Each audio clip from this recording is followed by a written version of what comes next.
Hello, everybody. All right, let's do another one. We're creeping up on, this is what, number 180, I think. Let me get adjusted here. Okay. Whew. Yeah, number 180. We're creeping up on 200. Maybe we'll have I don't know. We tried to have a special event when we got to 100, and that didn't go so well. So, I don't know. I get gun shy sometimes when stuff doesn't work. And then I'll recover from it, and then we make stuff work. How's that? So maybe for 100, maybe for 200, we'll make something special happen. Let's see. Maybe we'll have a special guest. Tim says, good afternoon from Oklahoma City. I hope you are feeling better this week, sir. Yes, sir, I am. Hello, Karen. She says, hi, Eddie. Can't watch through the website on computer. Uh-oh. Can't watch through the website on the computer. Okay, I wonder what's going on there. I hope. Maybe I forgot to tag it. Okay, what's it say? Oh, that's my fault. Okay, I'm sorry, Karen. Well, do you know what that tells me is that at least I know now that people are using that. That's a single button in the setup process, and I must have just accidentally missed that button. I apologize for that. Well, I'm glad you're here. Tim says I'm watching on the phone. There you go. Okay. Well, thank you, Karen, for telling me that. Okay. So, how about any questions? I don't have any advanced questions. I've kind of stopped doing my introductory thing. Let me do it anyway. Let me remind everybody that we're not doing ads during the video, that the ads only get put on after we finish being live. And what else? Oh, you know what? We got news this week. YouTube news. We passed 6,000 subscribers this week. So that's good news.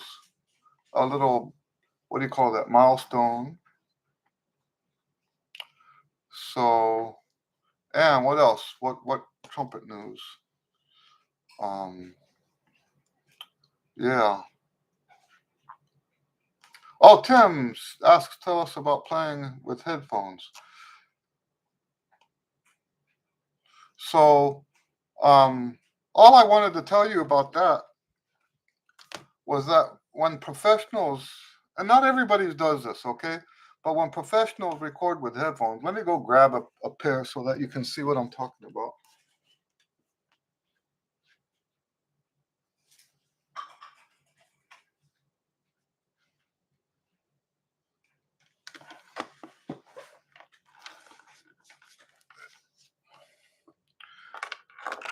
Most of the professionals I know only do one ear. And there was something that you said in the lesson that prompted me to tell you about this. It's very uncommon for me to play with both ears covered. So if you see that, now what I like about this particular setup, as opposed to some people will do this or behind the ear, what I like about this half ear thing is that I can still hear a little bit out of that speaker in this headphone. But then I'm hearing the trumpet come back live through there. If you have both ears covered, I can't even hear myself talk with a good pair of headphones. What I hear is vibrating inside my head. So you take it and play it like this. For me, it depends on which ear, depends on what I'm recording and really how I feel that day. I think more common is for me to go this way. And the reason for that, remember that I play off to the side. So the angle of my instrument is going off to the left. And so I'm going to be able to hear myself better on the left side. This is the first time I've said that out loud. And um, that makes a lot of sense. I never really consciously thought about that. It makes a lot of sense that I would have the open ear on the left side. Karen says, I was just talking about the circle of fifths with a friend of mine. I know the order of sharps and flats. So what's the importance of learning the cycle of fifths?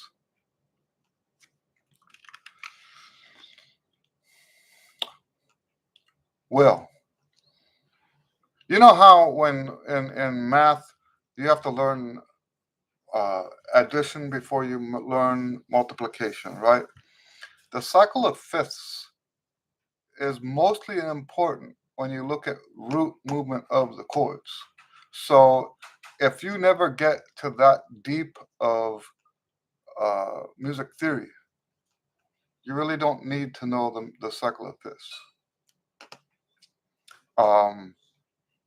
So like if you're analyzing chord progressions and it goes D, G, C, F, B, right? That's a cycle of fourths, cycle of fifths. You know that the cycle of fourths is a cycle of fifths, just backwards, right? If you go C, F, up, C, F, G, C, F, C, F, B flat, E flat, going up is the same thing as C, F going down, B flat going down, E flat going down. So it's either the cycle of fourths if you're ascending or the cycle of fifths if you're descending. So the name cycle of fourths, cycle of fifths is the same thing. Okay? And what we have in music theory, the way it was told to me, and I don't remember if this was in a class or if it was in a book, at this point in my life, I've most definitely, what I've learned in class is about, I'm talking about music theory right now. What I've learned in class is about 2% of my total knowledge of music theory. So I can't always keep track of who taught me what or what book it came from or stuff like that.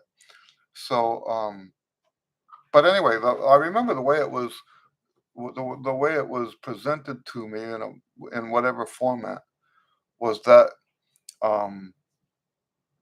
the cycle of fifths is the strongest root movement. Strongest root movement.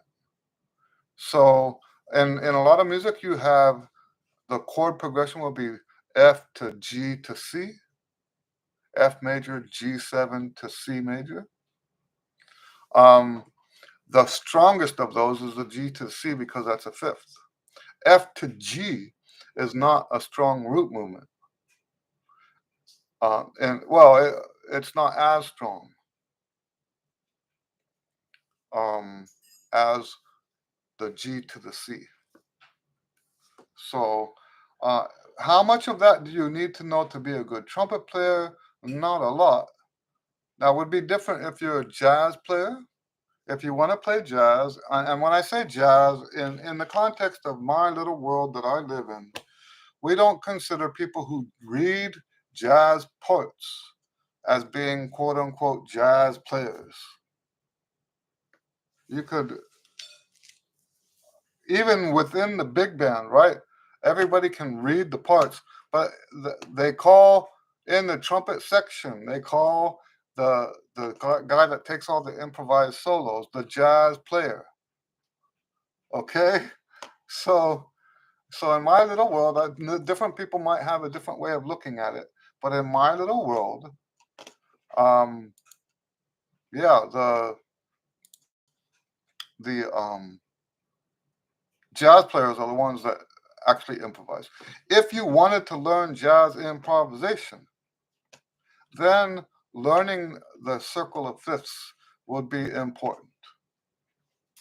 Um, Now, just because something is not important doesn't mean that it's not beneficial. It can be beneficial to learn as much music theory as you can stomach. You know, I use the word stomach. Some people, like me, actually enjoy music theory quite a bit. Like I said, what I learned in college, and I took just about every class they had. I took more classes than what were required for a degree in music theory.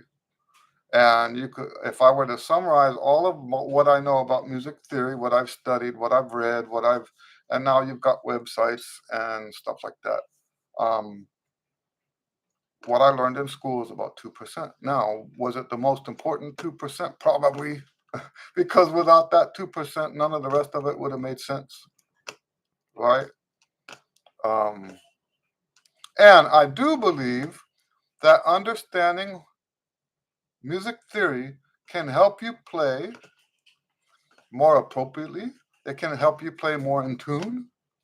If you understand the role of the third in the chord, the role of the fifth, and all that stuff, if you understand voice leading, uh, this can always enhance your trumpet playing. But you have to look at how much time you've got. Now, if you don't have a lot of time, it's better to spend that time on things that are directly related to your instrument. Now, one exception to that is if you have a song that has music theory stuff in it, you can study the theory in that song. So I hope that makes sense. And by the way, you said you know the order of sharps and flats, then you know the cycle of fifths. Ta-da! There it is. Because that's the order of sharps and flats is the cycle of fifths. F sharp to C sharp, F to C is cycle of fifth. C to G, G to D, D to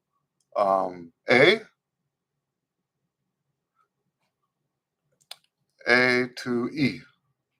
1, 2, 3, 4, 5, 6. That's half of the.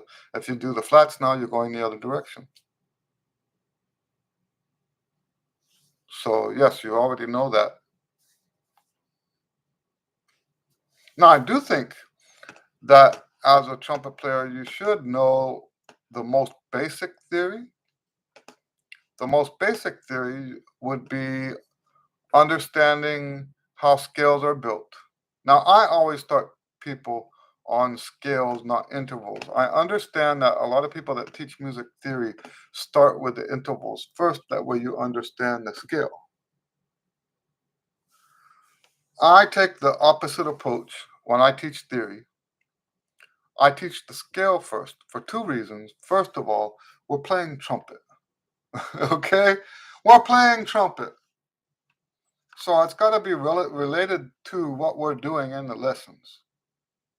And one of the first things we do, like with the beginners, when the beginners come in, we start doing the tonalization studies right away. We do the expansion first, and then we start doing the tonalization studies. And so they've already got that by the time we start talking about music theory. And the scales give us the intervals. It is not the other way around. It's not like, you know how you can say, well, I do this with jazz, but it doesn't work this way in the other in scales, right? In jazz, I say um, we start with a sentence, break the sentence down into words, the words down into letters. But I think some people do that music theory wise with the scales. They say, oh, the scale is a medium unit. We can break the scale down into into triads. We can break the triads down into intervals. So they start with the intervals. What is an interval? And then you start counting the half steps between the notes. I think that leads to more confusion. I'm not this is how I was taught, so I'm not suggesting that I'm not being arrogant here. I hope that makes sense. I'm just saying this is what the way I do it better. I think down the road people will understand the intervals more if they start with the scales first. If you look at the history of music theory, really, if you look at the history, it all goes back to the scales anyway. So if you can say what the scales are. So let's look at an example of this. We'll just do one interval, right? How do you know if it's a third? Hello, Gabriel. So you have a note. Let's pick a random note. I'm going to say A flat. A flat, and the second note is C. Now, how do you determine whether or not that's a third or a fourth or a fifth or a second? How do you determine that? Well, if you know your A flat scale, which note of that scale is the C?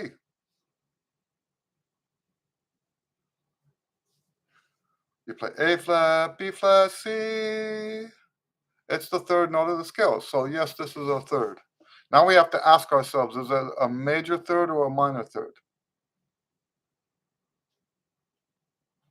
If it's in the major scale, it's major.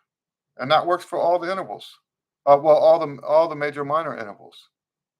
It also works for the perfect intervals. So A flat, B flat, that's a major second. A flat, B flat, C, that's a major third.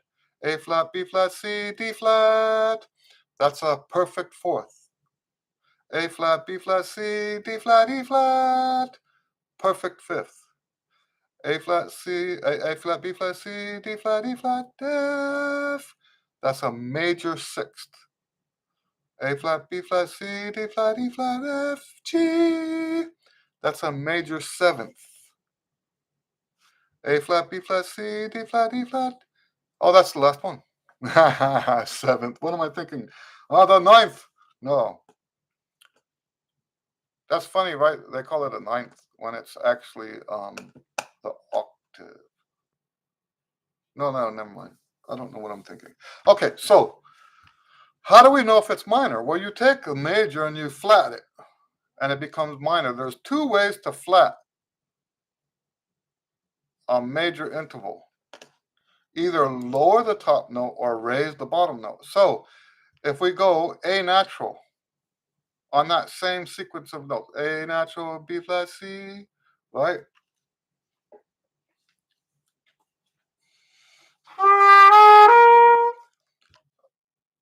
The the major scale that we're talking about right now,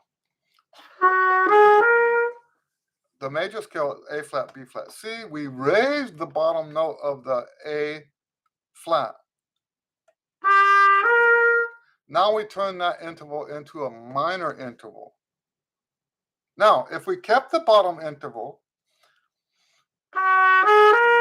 there's our major interval again. A flat to C is major. Flat the top note. That's a minor third. So anyone that knows all 12 scales can also tell you which interval it is based on that first note. Now you kind of have to you have to think about it, right? Because sometimes you have some weird things happening. Like if it starts on E sharp, That's gonna be a weird key signature if you do what I'm talking about. But most of the notes, right? You don't have to count half steps. To get most of the intervals, the easiest way is to figure out what the major scale is for the bottom note and ask yourself, is the top note in the major scale for that note? If it's a half step lower, then it's minor, not major. Anyway, I got a little carried away there. Are there any other questions?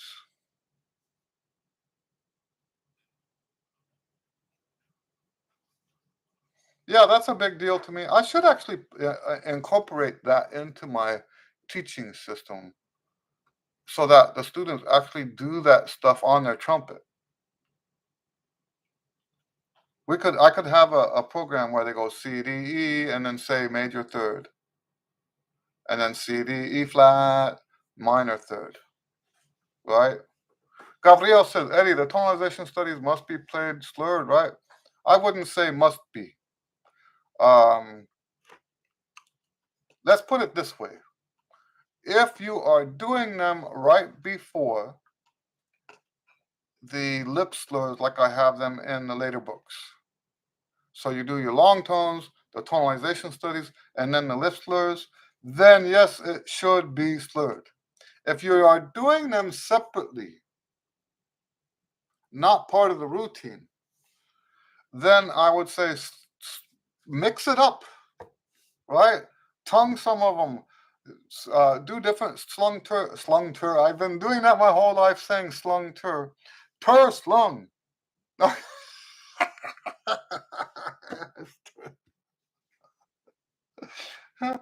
Oh, what am I saying? Slur tongue combinations. Mix it up. If you're not doing it as part of the routine, mix it up. Slur tongue, and then I thought I was correcting myself. Oh my. Oh no. Tur slung. Slung tur. Oh right. So no, it doesn't need to be slurred. The reason we slur it when it's between the long tones and the lip slurs is to get that transition from the long tones to the lip slur. Karen says, thanks, our director throws theory at us sometimes. Yeah, I think it's good to know.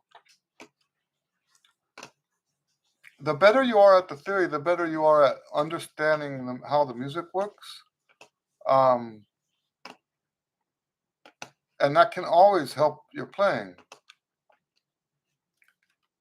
But it's not as crucial as the time that you spend practicing. I hope that makes sense. And so, like other stuff that I say that we should do besides practicing, like listening to music, listening is more important than the theory. Listening is more important than theory. So, if I had to do a hierarchy of those three things, I would say, in terms of importance, now there's different hierarchies, right? In terms of importance, I would say the listening is most important, practicing is second important, and the music theory comes behind that.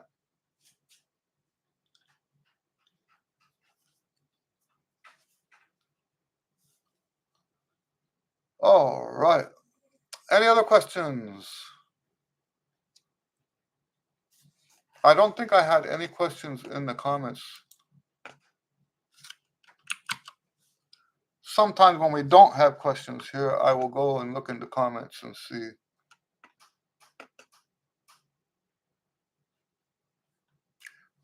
I want to take this opportunity also to congratulate one of my students. Now, I don't normally do this, but then there he is. There's Sean. I was about to joke, go to, congratulate Sean, and then he pops up. Sean just got into a community band, and my understanding, Sean, correct me if I'm wrong, but you haven't done any ensemble playing in a long, long time, even though you've been playing trumpet. Tell me if I'm wrong about that. Yeah, he says none.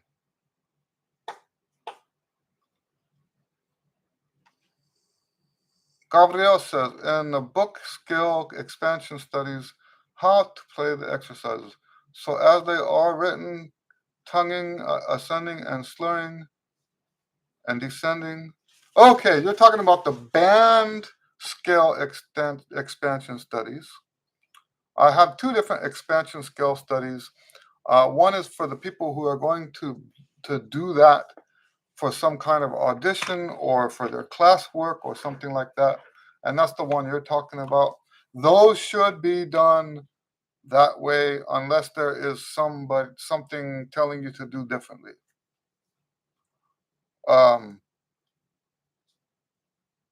So I think I think it's tongue ascending and slowing going down, slowing down, right? Yeah, so that book really should be the tongued and slurred the way it says. You know, I'm very surprised how popular that book is. And I had a friend tell me, and he watches this. I think he told me this. He watches this Q and A every once in a while. Leonard in South Africa. I think he told me that the British system uses that pattern. So if you want to be ready for the British, I forgot what they call those tests. You have to do tests to be at different levels. That book uses the same system as the British. So I think that's why it sells so well, because it prepares you for the same scale format that the British system is using. Now the other one that I publish is more comprehensive. The octaves don't stop. So like when you're doing C, it goes down first.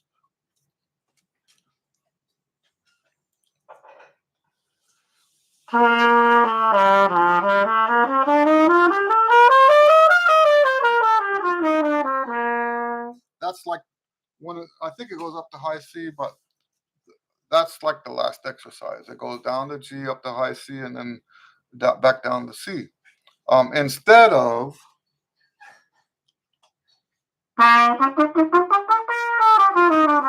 that kind of stuff, you're not getting the bottom notes, you're not getting the top notes. So that's why I published both of them. Some people need that format for those tests. That's why I called it band scale expansion studies. So for people that are playing in the bands and are going to be tested on those scales. You know what the weirdest thing is?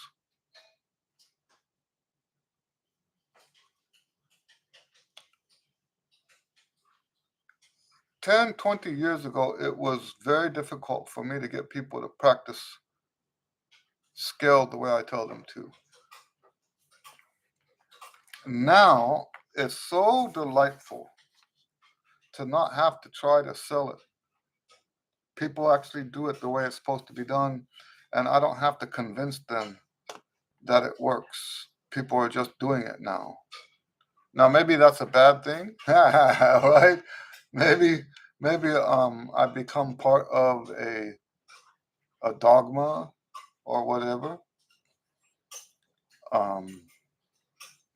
But yeah, it's very nice as a teacher to have people not constantly question you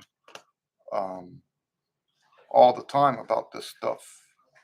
And when I say question, of course, I'm always open to questions. I'm just saying they're reluctant to do what I'm saying. Like, for example, to do that exercise, to do that book correctly,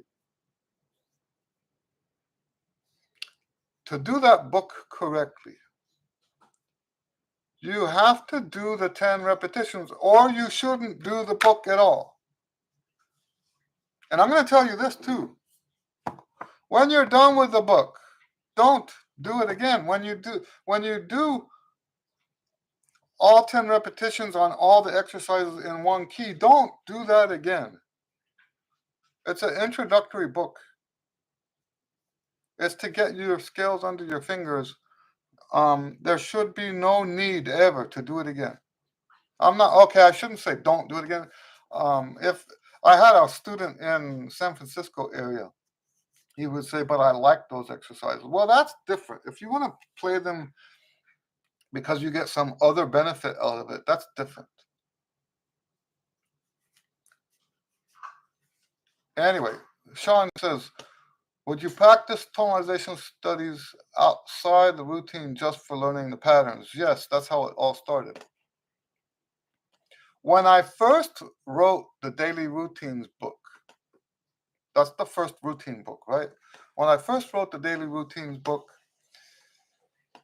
the tonalization studies were not part of the physical trumpet pyramid. That's some interesting history, right? The tonalization studies were not part of the original physical trumpet pyramid. They weren't part of the routine. But because I recognized them as being so extremely beneficial and so extremely important, I added them to the routine as something you would do at the end. So the order used to be air exercise, lip buzz, mouthpiece buzz, long tone, lip slur, um, pedal tones if they were in there, articulation studies, intervals, and triple tongue, double tongue. And then, as an afterthought, let's do the tonalization studies. And what I realized, and I know I've said this on the chat before. I hope I'm not boring you guys to death. Um, what happened was I started adding flow studies between the long tones and the lip slurs. I have a collection of flow studies that I've been saving since I took a lesson with Luther Didrikson in 1987. And he gave me, I think, 3 or 4 handouts of flow studies. So I had those, and then based on those, I took different flow studies out of different etudes, and then I bought the Chickowitz flow study book. That was actually not a book, but a thing that he had his students buy from Kinko's. I have that book. And I just, at the time, I was doing those flow studies, rotating through them. You guys know how I do all that rotation stuff. I was doing a different flow study every day between the long tones and the lip slurs. What I realized after maybe about 6 years of that was that the tonalization studies technically are flow studies. The tonalization studies are technically also flow studies. So I just moved the flow studies forward to the spot where I was doing the flow studies. I said the wrong word. I moved the tonalization studies forward to the spot where I was doing flow studies. And that's the new format now. Because it makes sense to do the scales between anyway, so the point is, yes, originally they were not part of the routine. So yes, you can do tonalization studies separately.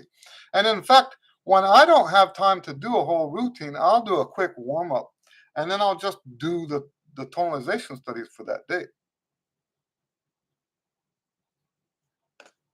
It's not uncommon for me to do that. Now that said, I do slur all of it. So all right, Gabriel says, what's the other book on scales? I can't find it. It's called Major Major scale expansion studies.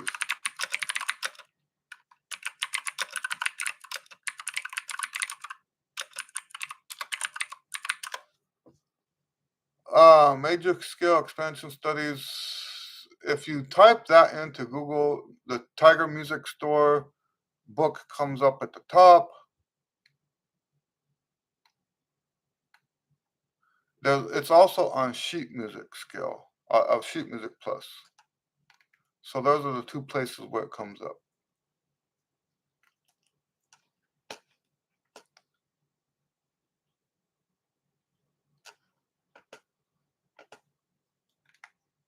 Let me see. Is that a bad link?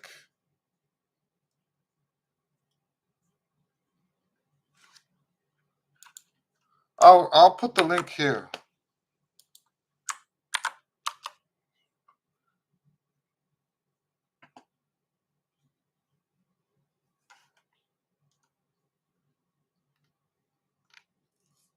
So let me tell you about this book. This book is for all skill levels. If you scroll down just under the image, I think. So on the computer, it's just beneath the image. It basically says apprentice, pioneer, player, pro, tyro. It's almost all the skill levels except for the highest two. And the way I did that was making it go down first. For many years, I was teaching the expansion studies going up first and then down, but it goes down first. So to make it to use it for whatever level you're at, and I don't mean you, Gabriel. I know you can do the whole book. But let's say somebody who can only play up to G above the staff. This book, you just stop when you get to that exercise. So yeah, it's appropriate for everybody. You can do the one that you can do the one that if you like you only play up to E, you just stop at E. Seppo, hello Seppo, nice to see you. Seppo says practicing the skills are the most common thing in learning my instrument or any instrument. Yes, that's correct. The skills are very, very important. And I think it's more than just technique. I used to think it was technique. I think there's so much more to it than that. Like I said earlier, if you play them as flow studies, you're getting double duty. If you play your skills as flow studies, you're getting all the benefit of flow studies plus the scales.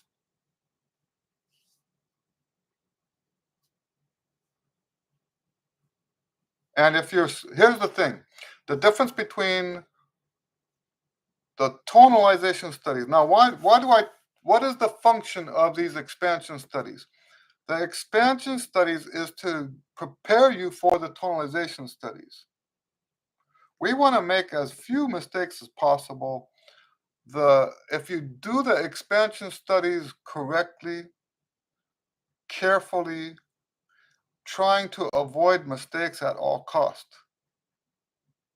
The mistake ratio on any of these exercises should be about 5%.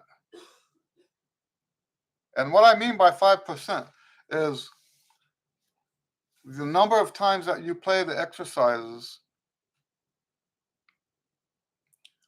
Out of 100, 5 of them should have 1 or 2 mistakes in them. We are looking for that kind of accuracy. Mistakes are not okay in what we're doing here. So you do the expansion study to prepare you for the new key. Let's say hypothetically I have a student that today is going to switch to, he's been doing all along, he's been doing the key of 3 flats. And now we're going to go on to 4 sharps, the key of E. The first step in learning a new key is to do the expansion study with 10 repetitions on every single exercise. And Sean just said, go slower. That's correct. You have to go slow because the whole point is to not make any mistakes at all.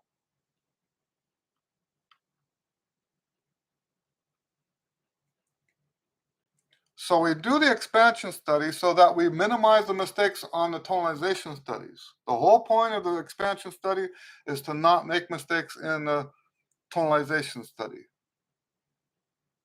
Do the students always get this right? No, they don't always get this right. A lot of students, and I'm not criticizing them. This is not personal. There's a lot of students that they have this problem. A lot of students are just too impatient to play the music right. You know, I was reading, I know I've talked about this before. I was reading a book, and I can't say which book it was because I read two books that were written during the same era, like 1950s. And they both had the same format, and they were both basically talking about the same stuff. And so it's basically a piano book, and they were interviewing the world's top pianists, asking them questions about practicing. And it was one of the comments that I read was so amazing. The guy said, talking about this style of practice, right, where you practice slowly, you repeat things a lot of times, you study before you play so that you don't make mistakes. This ultra careful level of practice, the guy they were interviewing said, the people who need this most refuse to do it. The people who need this most refuse to do it. What is he saying? The people who need most to slow it down, the people who need most to repeat it 10 times, the people who need most to stop before they play and make sure that they're thinking through this right. Sing it, finger it. Be absolutely careful that you're not going to make a mistake. The people who need that most refuse to do it. This was in the 50s. They were already saying that. Human nature, right? That's human nature. The people who need this, in other words, what does it mean when they say need this most? Because their skills on the instrument are lacking.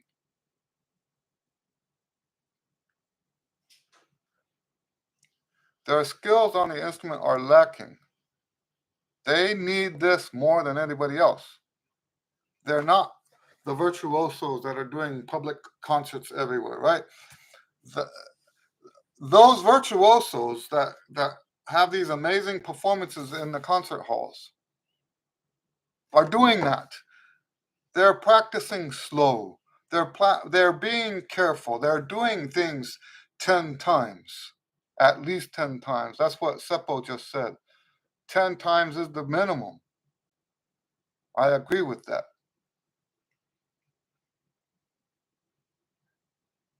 The people who need it most refuse to do it. So, even though this is something I teach, and even though I have students that are today, most of my students will do the 10 times without complaining about it. That's, as a teacher, I consider that a luxury, right?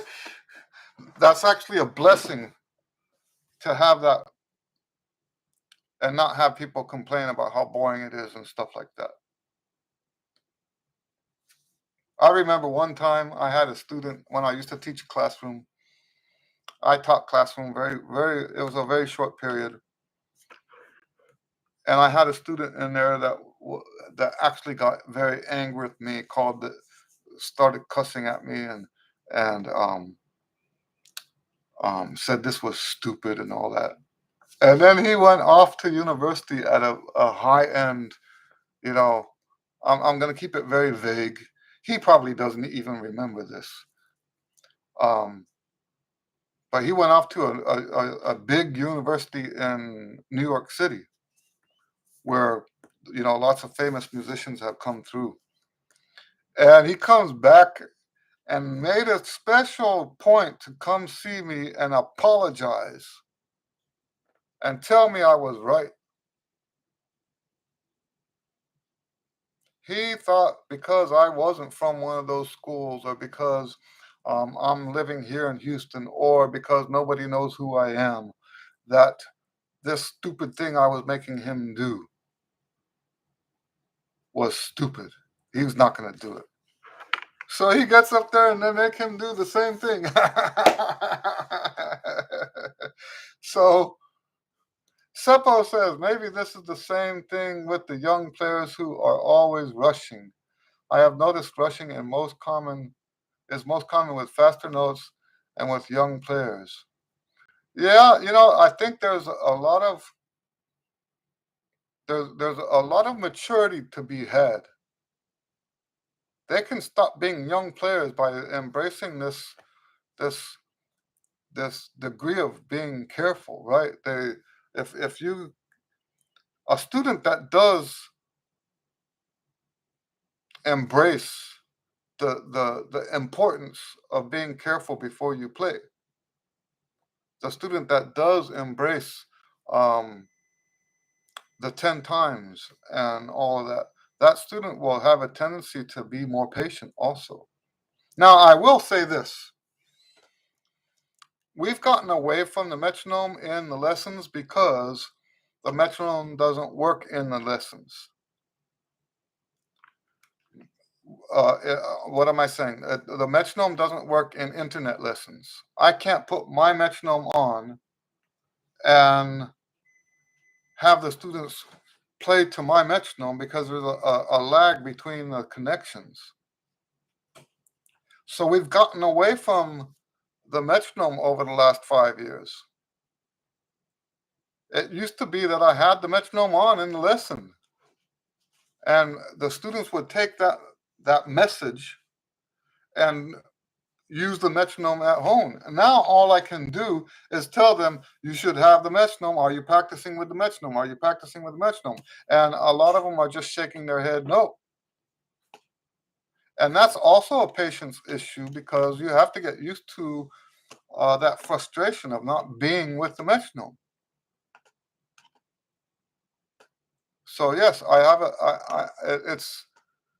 it bothers me that we have gotten away from the metronome, and it bothers me that all I can do is bug them about it. I really need to emphasize that people should be practicing with the metronome. The metronome will straighten a lot of that stuff, the rushing and the dragging and all that. It will straighten that stuff out. Sean says, I really need to hear this today. Oh, I really needed to hear this today. I've gone through the head of autumn leaves and still make some mistakes. I am going to go through it again slower and 10, 20 times. There you go. Yep. Hello, Dylan. Dylan says, hi, Eddie. What are some exercises I can use to stop double buzz? Double buzz, I'm regarded as an authority on Wikipedia on the subject of double buzz. I don't know if they've taken that down. Let me look it up.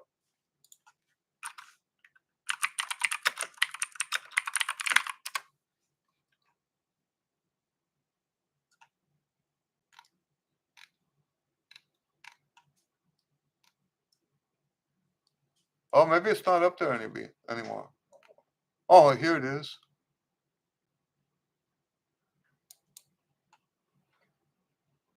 Let me see if I'm still on there. Yeah, you know what? This just shows how ridiculous Wikipedia is.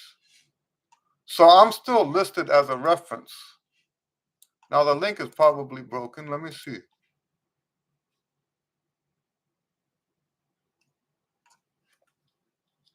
Oh, I guess it's still good. Well, there you go. So my take on double buzz is that it's an issue of fatigue, but it's a very specific issue. The I think, and I'm going to find this for you real quick. I think the answer to double buzz is the three levels of rest. I'm going to put a link for a video here. I'm going to invite you to watch this video. If watch this video and then come back and tell me, or maybe answer in the comments, and tell me if you're missing one of those three. Generally speaking, someone with double buzz, one of those three levels of rest is missing. One of those three levels is missing. Okay? Either you're not resting while you practice enough, or you're not putting enough time between practice sessions. Like if you practice 2 hours in a row without a break, and you do that every day, you could actually have a double buzz because of that. Or you could do practicing every single day with no change to your schedule whatsoever. That can also cause double buzz. But the one that's most common I've found in my teaching experience is the people that put the mouthpiece on the lips and keep it there for the whole practice time. That's how I used to practice. This used to be me when I was younger. Practice, practice, practice, practice, change the page. Practice, practice, practice, practice, practice, change the page. And I would keep my mouthpiece on there throughout the whole time. That's bad news stuff right there. That's bad. And there's a lot of people that do that, actually. So, yeah, any other questions? If there's any, when we're doing this, if I forget to answer a question, if I somehow skip over you, don't take it personally. Just ask the question again. I won't think you're being a pest or anything like that.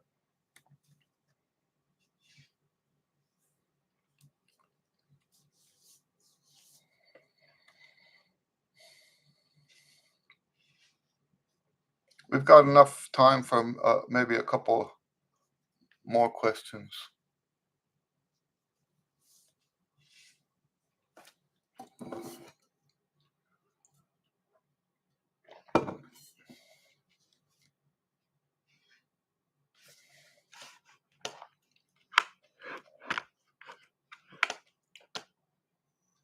All right, Sean says, do you mind talking about the program you might use to transcribe music?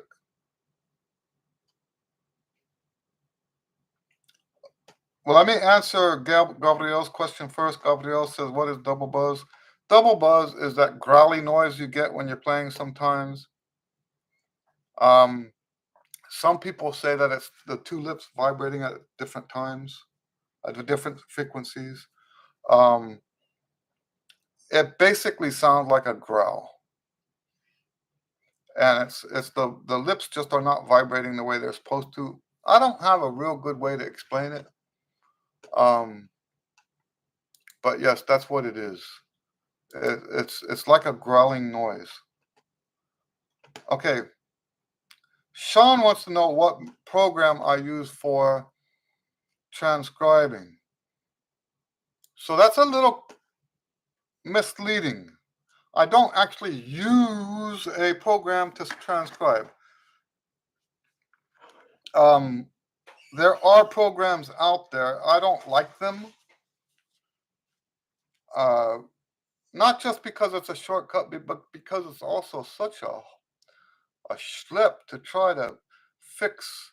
It just doesn't help They have programs that will write down the music for you, but that doesn't do it right. It doesn't get it right.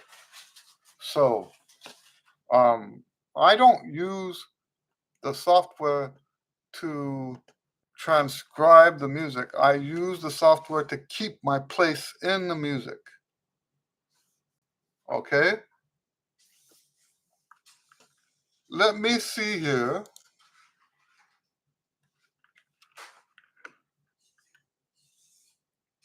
I think there is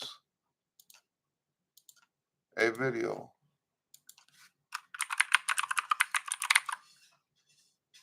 I guess not. Maybe this.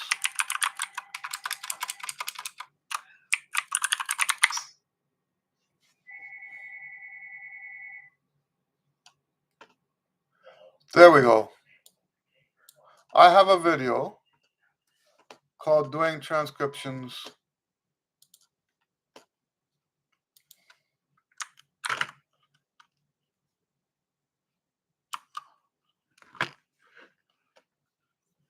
And I talk about that in this video. Which program I use. The program I use is WavePad.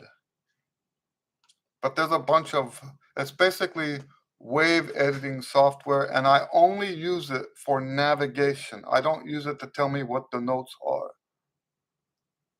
I only use it for navigation, so I can highlight whatever notes I want to listen to. I push play, and I listen to it and write down what I hear. That's what I use the software for, okay? Seppo says, I would like to ask how the American trumpet sound is produced, for example, in the famous DuckTales thing. Okay, first of all, so I don't know the DuckTales theme, but it's probably like an LA sound. First of all, you need to understand that there is technology involved. I'm not saying that they're not great trumpet players. They are great trumpet players.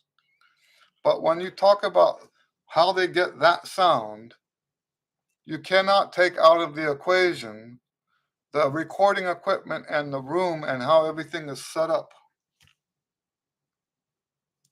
So if you were to hear some of those players standing just 2 feet in front of you, 5 feet in front of you, maybe 8 foot in front of you, playing that same music, you would not hear that sound.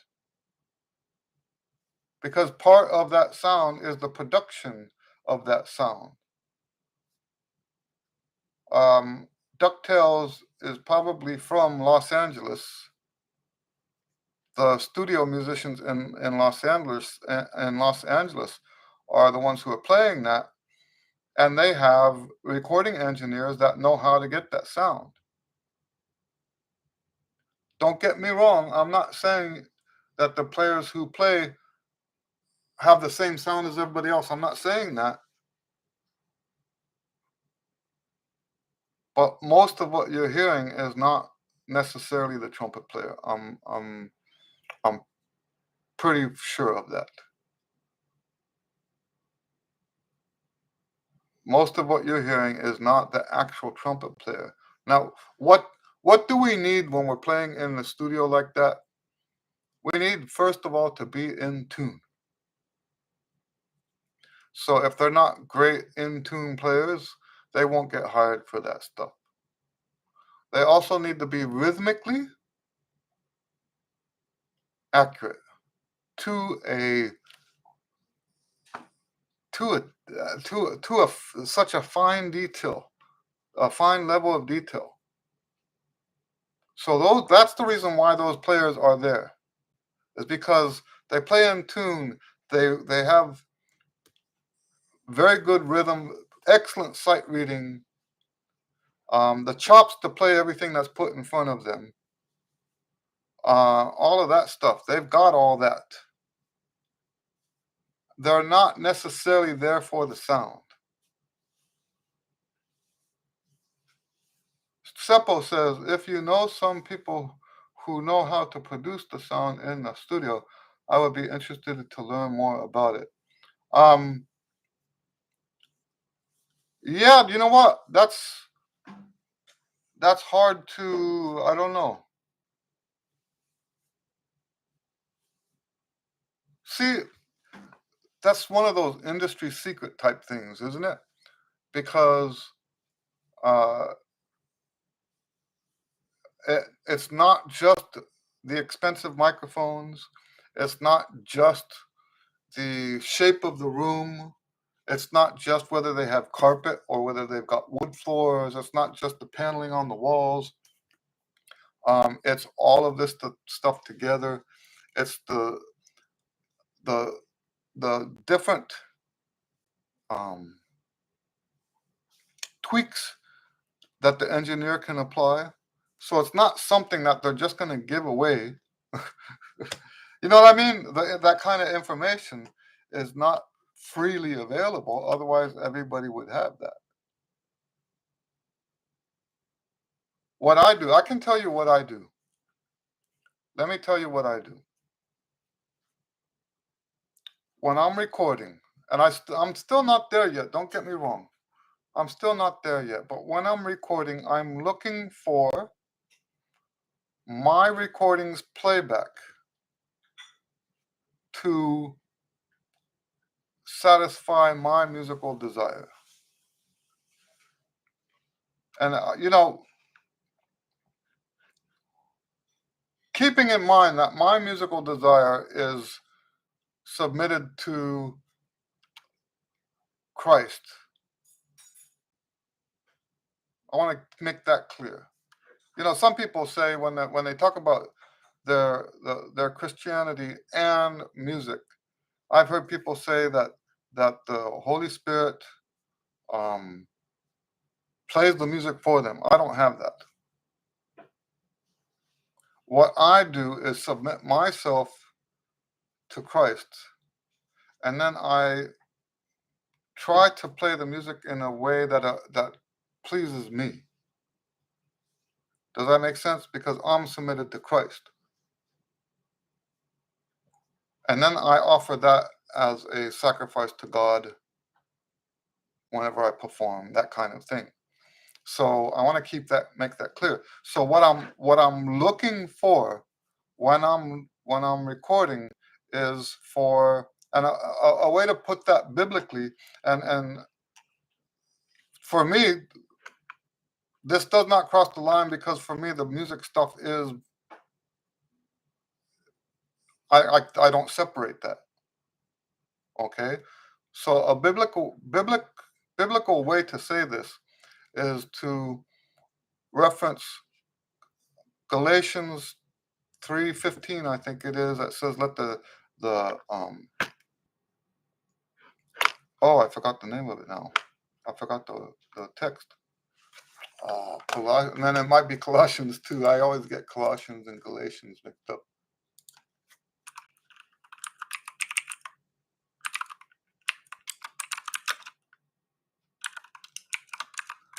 Oh, let me get this right.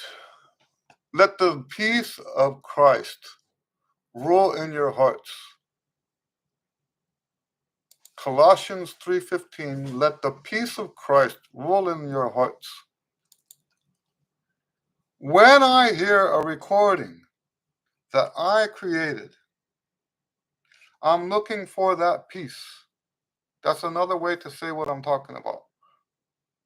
There's another, I don't know what verse this is, but I like this verse in Psalm that says,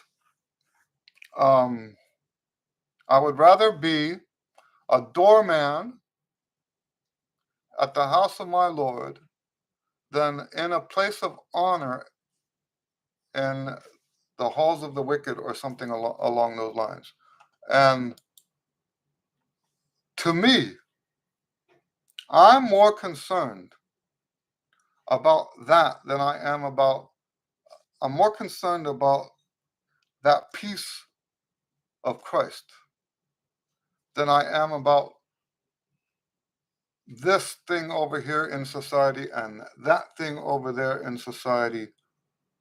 So that's what governs my musicianship. It governs my business. It governs my teaching. It governs everything that I do. So I have no desire. And for me, if you ask me what are the greats doing, I can't tell you that because that's of no concern to me.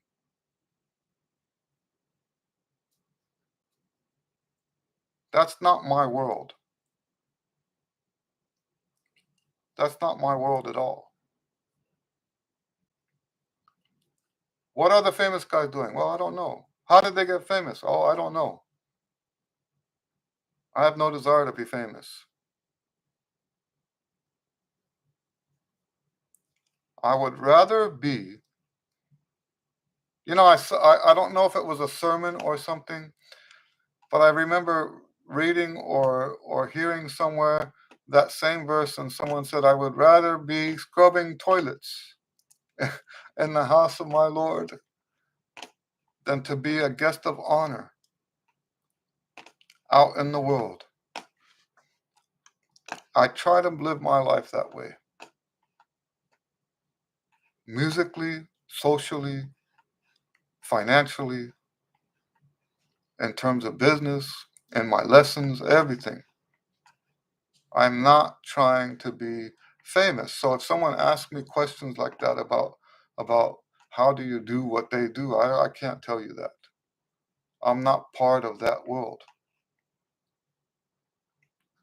So I hope that makes sense.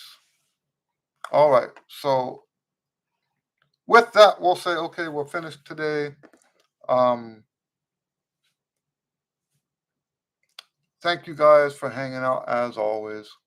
It's it's always nice to hang out with you guys. I'm gonna say God bless you, and we'll see you on the next one. I think what's today's date? 7. Next week we will not have. I don't think. I think I have a gig next week. Okay, but we'll see you guys the week after that. All right. God bless you. See you next time.